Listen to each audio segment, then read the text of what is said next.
읽어볼까요?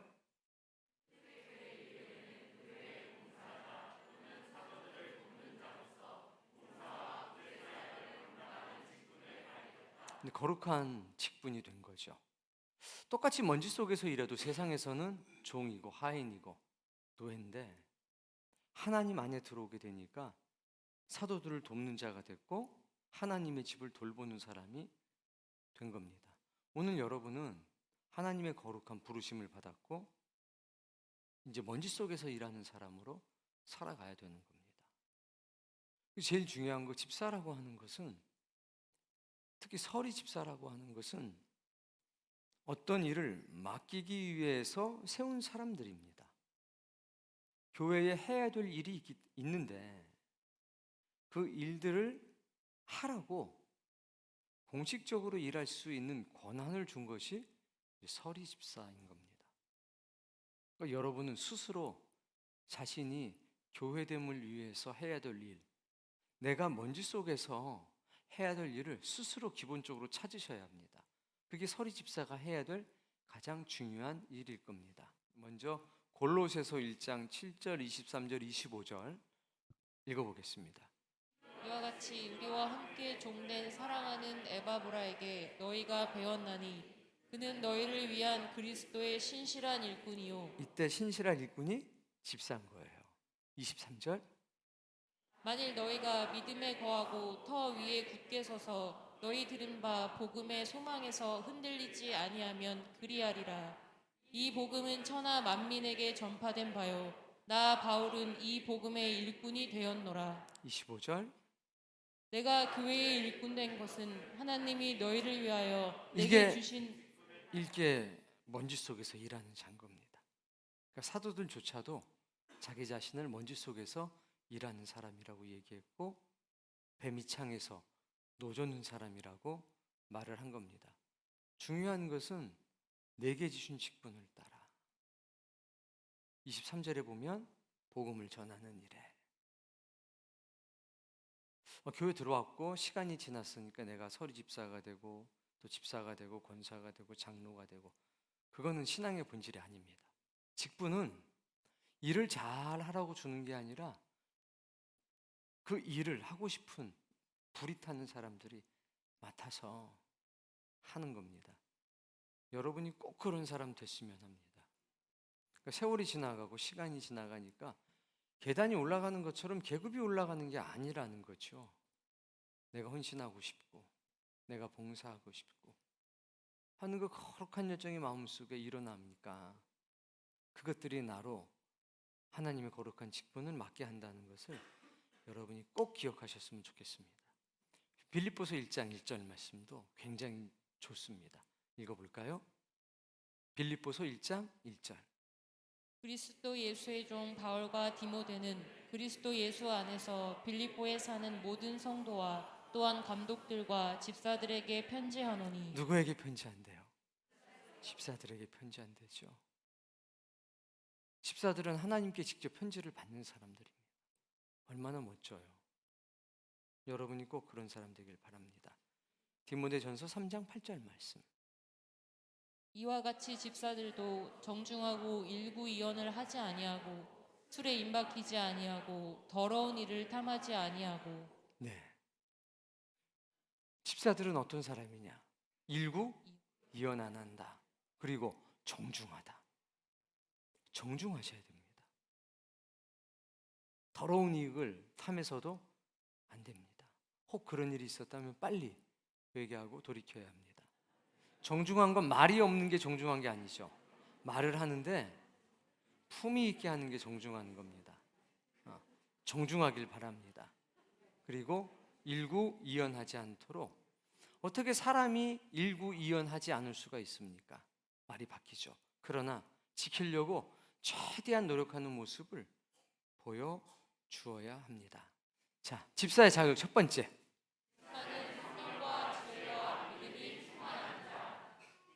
읽어보세요. 그 옆에도. 아니, 사도행전 6장 3절 읽어보세요. 형제들아 너희 가운데서 성령과 지혜가 충만하여 칭찬받는 사람 7을 택하라. 어떤 사람을 택하라고 합니까? 그리고 그래요. 성령이 충만한 사람, 지혜가 충만한 사람, 칭찬받는 사람. 여기서부터 남녀 집사님도 잘 들으셔야 돼요. 원래 집사의 모델은 남녀 집사를 얘기하는 거고 서리 집사는 그것들을 지향하는 사람들이죠. 똑같아요. 성령과 지혜가 충만한 사람. 그래서 많은 성도들에게 칭찬받는 사람을 택하라. 이게 성경의 가르침입니다.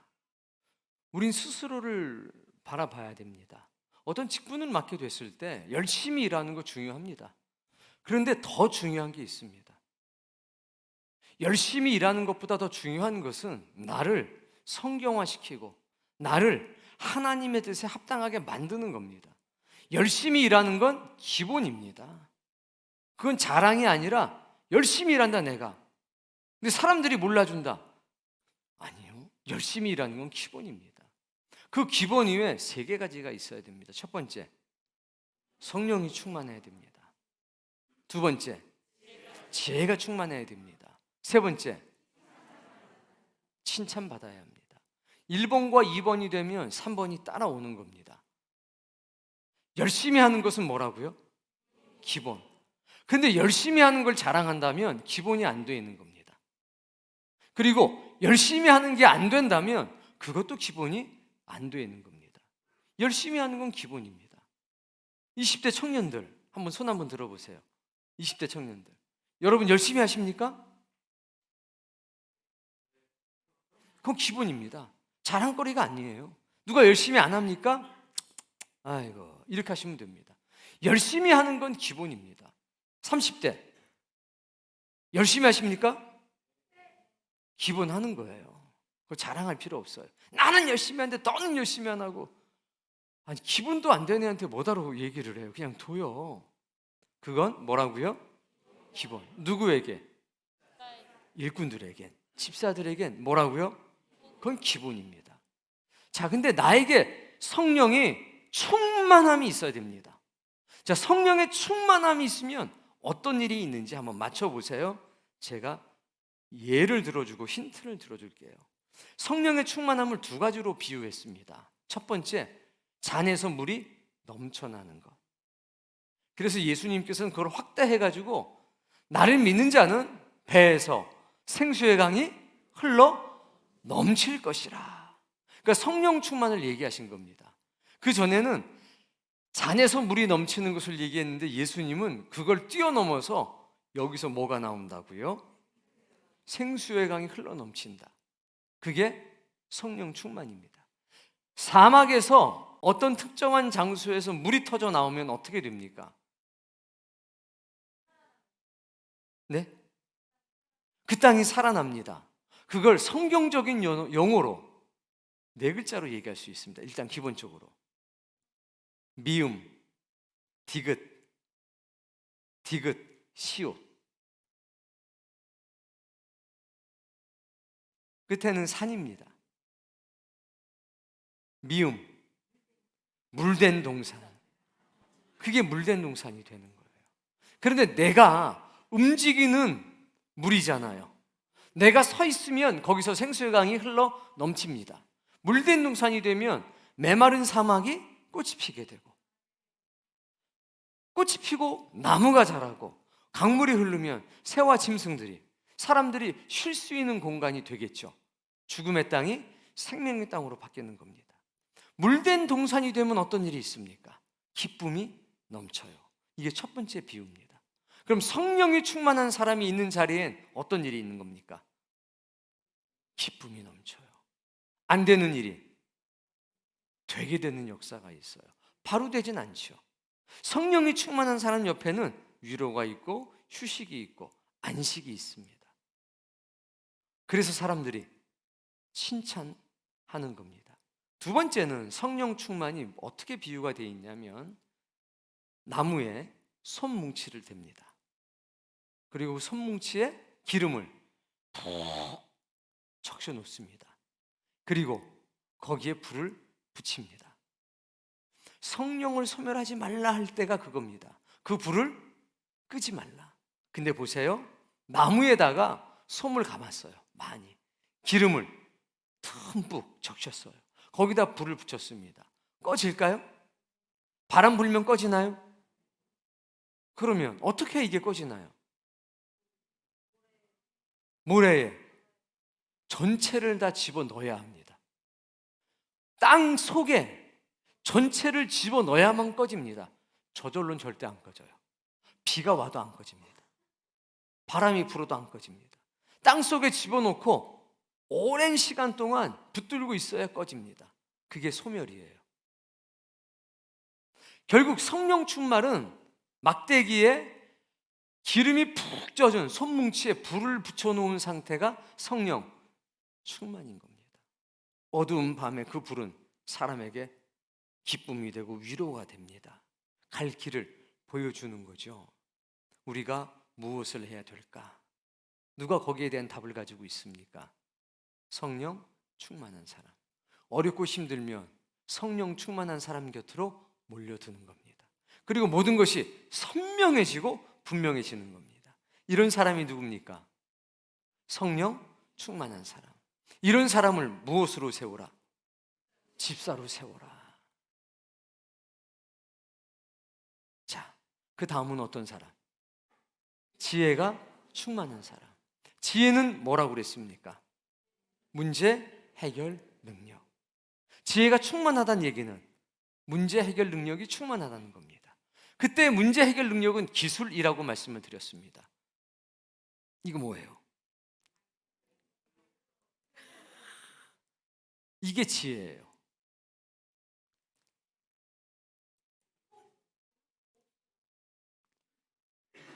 근데 이게 톱질도 이렇게 하나? 목공, 그것도 성경은 지혜라고 얘기해요. 기술이니까. 하프를 타는 거, 활을 쏘는 거, 창을 던지는 거, 이게 전부 다 지혜입니다. 결국 지혜, 문제 해결 능력은 잔머리 굴리는 게 문제 해결 능력이 아니라는 거예요. 많은 사람들이 오해해요. 병석, 저거 옮겨. 아, 문제 해결했다. 유재용, 너 똑바로 그 방송 봐. 너에게 주어진 사명이니까 죽을 때까지 해. 아, 문제 해결됐다. 이렇게 생각하는 사람들이 있습니다. 그거 아닙니다. 지혜는 내가 기술을 갖게 되는 겁니다. 기술. 배가 고파요. 진욱 씨, 혹시 국 끓일 줄 알아? 복이다. 그게 기술이야. 나는 못 끓여. 난 배가 고프면 찾아야 돼. 밥 해줄 사람을. 그런데 기술이 있는 사람은 배고파? 밥 해줄게. 요리할 수 있으니까. 돈 많으면 뭐 요리 못하니까 배달시키려고만 하지. 그것도 한 가지 방편이긴 하겠지만 내 스스로 문제를 해결할 수 있는 거, 그게 기술입니다. 지혜로운 사람은 많은 기술을 가지고 있는 사람입니다. 그래야 해결이 되죠. 문제를 받습니다. 누가 해결을 합니까? 지혜가 충만한 사람이 해결합니다. 그러면 사람들이 이런 지혜롭고 성령이 충만한 사람을 보면 칭찬합니다. 저 사람은 목사님에게 힘이 되겠어. 아무개는 이 문제를 해결하는데 참 애를 썼어. 이렇게 칭찬이 쌓여가는 겁니다.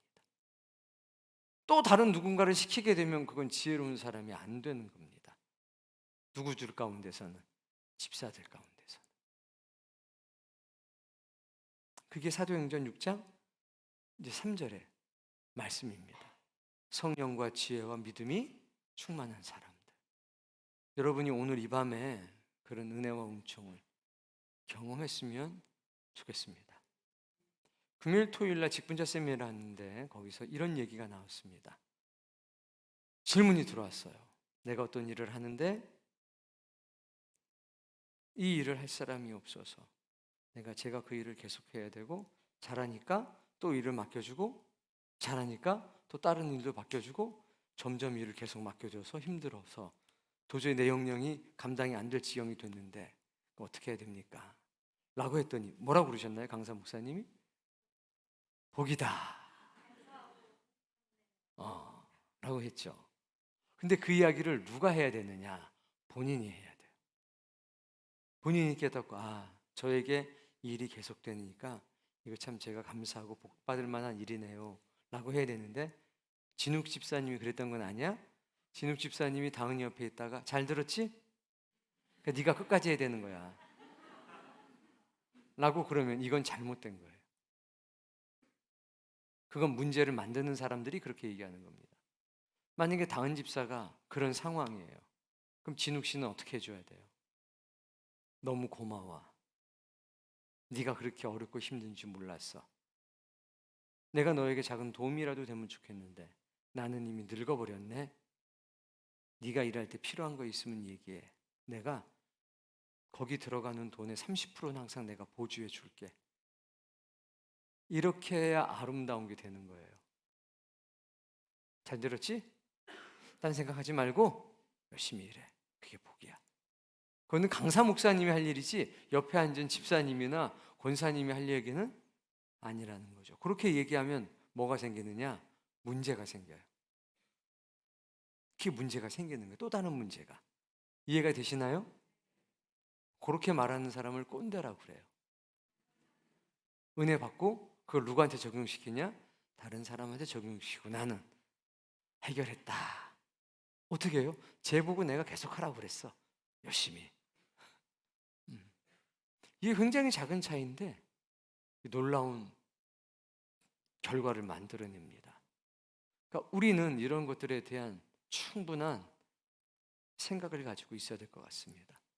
그러니까 집사는 성령과 지혜와 믿음이 충만한 사람이 되어야 됩니다. 2번 그냥 읽어보세요. 아까 읽었죠? 3번 읽어보세요.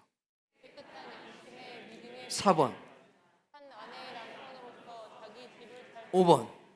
여자들은 정숙하고 모함하지 않으며 절제하고 모든 일에 근데 여자들은요 꼭 이게 앞에 나와요. 뭐라고 그래요? 정수 빼고 모함하지 않으며. 그러니까 모든 모함은 여자들이 많이 하는가 봐요. 성경에서부터. 옆에 사람에 여자가 있다면 조심하시오. 모함을 당하는 수가 있습니다. 희한하게 여자 얘기할 때 꼭 저게 나와요. 모함하지 않으며. 근데 여자들이 일부러 모함하는 것 같지는 않습니다. 자꾸 말을 하다 보니까 그런 일이 나오는 것 같아요. 진욱이 같은 경우는 모함을 절대 안 하겠죠. 말을 안 하는데 무슨 모함을 하겠어요. 모함이라도 좋으니까 말 좀 해봐. 뭐 그럴 수는 있겠죠. 근데 여자들은 정말 충성된 종들이 참 많습니다. 6번, 반드시 책망할 것이 없는 자로 세워야 한다. 성경에는 이렇게 6가지 조건들을 말하고 있습니다. 그런데 제가 물어볼게요. 김문주 집사님 정도면 정말 좋으신 분이잖아요. 저 6가지 다 해당될까요? 본인이 얼굴 빨개져서 안 된다는데요. 자, 4번 읽어보세요. 자, 그래 김문주 집사님 오늘 저 조건 안 된다고 그랬지? 자, 사직서네. 안 낼 거예요? 왜?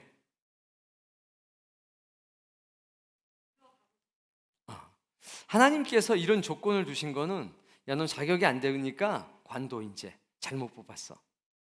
관 2개 하시려고 저런 조건 두신 게 아닙니다. 우리 중에 완벽하게 저 조건을 갖춘 사람은 없습니다. 당연히 없죠. 그런데 하나님께서 저 조건을 주신 것은 이겁니다. 자, 봐. 말씀과 너가 일치하지 않지? 그럼 우리 뭐라고 합니까? 예. 어떡할 거야? 라고 물어보십니다. 그럼 어떤 사람은 그만두겠다고 합니다. 대표적인 인물이 가룟 유다입니다. 죽어서 끝났습니다. 베드로를 생각해 볼까요? 너무 멀리 떨어졌습니다. 베드로는 어떡합니까? 하나님, 제가 계속 살아가면서 제 잘못을 갚아 나가겠습니다. 김지천 집사님, 이거 다 돼요? 본인? 어떻게 살 거예요? 하나님, 이 말씀과 내가 간격이 있는데 최대한 좁혀 나가면서 살겠습니다. 할 때 주의 천사들이 박수를 쳐요. 이 말씀은 너를 걸러내고 너를 정죄하기 위해서 주신 말씀이 아니라 어느 정도 부족해? 나도 알아. 네가 그것을 뭐하도록? 채워가도록 해. 그래서 우리는 나는 지금 여기까지밖에 안 됐는데 하나님의 말씀 저만큼 있으면 그 말씀이 여기 서 있는 나를 저쪽으로 견인해 가는 겁니다. 내 능력으로 안 돼요.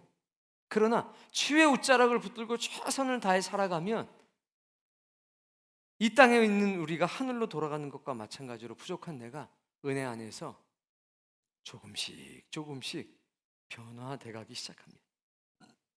그래서 직분이 중요하다는 거예요. 보다 엄격한 기준과 그 말씀이 나를 이끌어 가니까 오늘 그 은혜가 있기를 바랍니다. 오늘 여러분에게 묻습니다. 교회가 교회다움을 유지하기 위해선 공유된 지식이 필요합니다. 공유된 지식을 가지게 되면 어린아이도 어른들도 동일한 말을 합니다. 왜? 지식이 공유됐기 때문에. 기독교는 배움의 종교입니다. 하나님은 가르치시고 우리는 배우는 겁니다. 생명의 선한 것들을 배우면서 우리는 선한 지식을 공유하기 시작합니다. 그 지식을 갖게 되면 그 지식을 바탕으로 우리는 선한 열매를 맺혀나갈 수가 있습니다. 신앙은, 믿음은 나이의 문제가 아닙니다. 지식의 문제입니다. 세상 지식이 아니라 선한 지식의 문제라는 겁니다.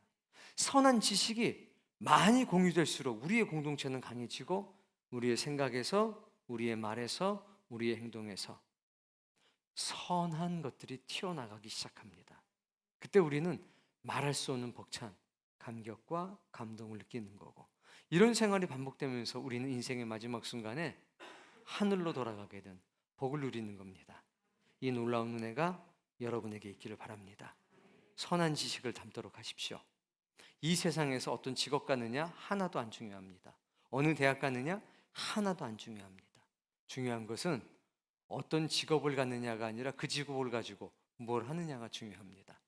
어느 대학 가느냐가 중요한 게 아니라 어떤 마음으로 하나님을 섬기며 사느냐가 중요한 겁니다. 인생은 마지막에 가야 알 수 있는 겁니다. 오늘 임직하신 분들 축복합니다. 하나님의 은혜 가운데 자라나세요. 그리고 하나님의 놀라운 것을 누리도록 하세요.